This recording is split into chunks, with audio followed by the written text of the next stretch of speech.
Ito po si Looping Squeeze 2. Okay, fit and approved po ito for cabin. Good for newborn until 3 years old. Depende pa rin po sa laki at timbang ni baby kung kakayanin ng 45 years old. Okay, so ito po yung details po niya. So sa canopy, wala po siyang discoloration. Hindi rin po siya faded. Okay, so ito po yung extension canopy niya. Pag hindi gagamit, pwede nyo po ipasok sa loob. Okay, sa pag-fold, ganyan lang. Okay, so sa pad niya, okay, kompleto, pati rin sa harness.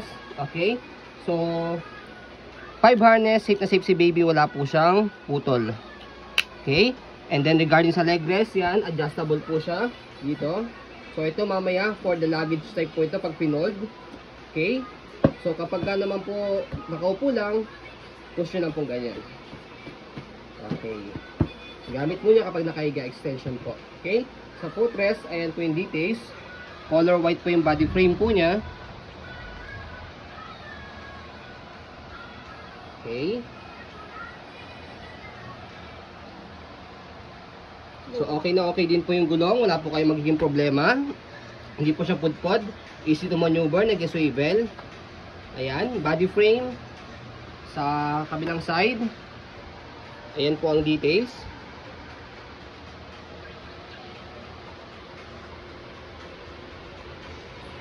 Okay. So sa likod, ayan yung gulong and then basket. Wala rin po problema sa gulong and basket. Okay.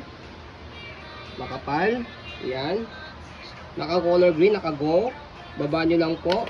Color red, naka-stop. Okay. So dito po siya ina-adjust. Press nyo po ito kung gusto nyo po naka-semi-grind o higa. Okay. And then hatakin nyo lang po ito kung gusto nyo po naka-upo. Okay. Pakita lang po namin yung nakahiga.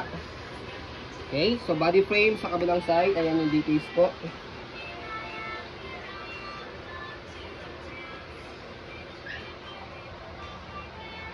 Okay, so ayan po siya kapag nakahiga. Adjust natin yung leg rest para mas mahaba po siya. Ayan, okay. So regarding sa front handle, ayan, meron din po siya kasamang pad. Press nyo po itong button sa gitna pag ilalagay nyo po si baby. Ayan. Di-zipper siya para kung sakaling gusto nyo pong i-wash pag nadumihan, pwede po.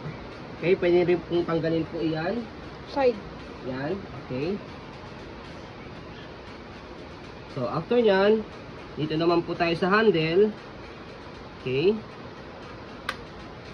Ayan po yung handle niya. Wala rin pong issue. Okay, meron lang ditong konti lang, pero not big deal. Okay, so sa pag fold po niya, make sure na naka-fold yung canopy, nakaupo po yung seating pad niya. Okay, and then slide ito po dito sa handle and then press, kasi pag hindi nyo ni-slide dito, matigas siya, nakalock. Slide, press, and then pull down, and then alalay ito lang po din sa front handle para hindi po siya magasgasan. Okay? So, after nyan, nag-automatic lock dito yung sa gilid. Okay? So, pwede siyang hand carry. Okay? And then, pwede rin po siyang luggage type. Push lang po ito. Okay? Pwede itulak dito. Pwede itulak dito sa kabila. Kasi, meron siyang gulong na maliit dito. Ito. Pang luggage talaga. Okay? So, sa pag-open, balik nyo lang po yan.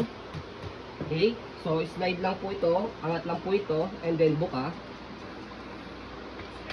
So, yun. Yun lang po kadali. Okay? So, yan. Scroll lang natin saglit. Already washed na po ito. Ready to use. Okay? Kaya wala na po kayong paproblemahin dito. Gagamitin na lang. Okay? So, yan. As you can see, very details po kami ng video. Kasi ang shop policy po namin, no refund, no exchange. What you see is what you get. And additional po, nagre-reserve po kami ng item. Sa 5 days po, 500. And then sa 1 week, 1,000. Non-refundable po yun and no exchange of item. Okay po, so maraming salamat. Have a nice day and God bless po.